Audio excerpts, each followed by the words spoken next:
Goldman Sachs is making a comeback, maybe not on the stock market, but in Washington, D.C. Timothy Geithner, who was recently approved by the Senate to be Treasury Secretary, has reportedly tapped a former Goldman Sachs lobbyist to be his chief of staff.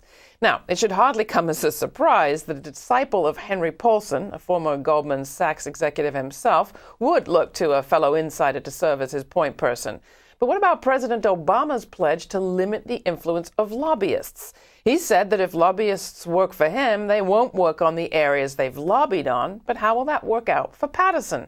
As ABC News notes, even if he recuses himself from matters related to Goldman, there's little possibility of outside oversight. The position of Chief of Staff is appointed by the Treasury of the Secretary, doesn't require Senate approval, and all the business goes on behind closed doors, so there'll be little for outsiders to see.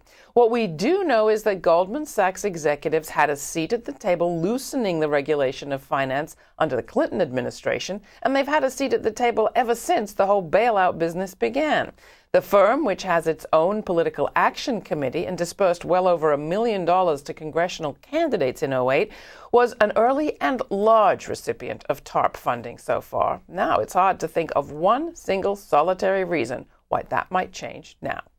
That's all we have time for today. You'll find everything you've seen on this show at our website, GRITtv.org. There's a place to comment on every story. While you're there, join our mailing list so we can let you know what's coming up on the program. There's a podcast and a Twitter feed of every posting. Just follow GRITtv on Twitter and become a supporter. We're broadcasting commercial-free across the United States on Free Speech TV, Dish Network Channel 9415. And you can ask for us on your cable station. Thanks for watching.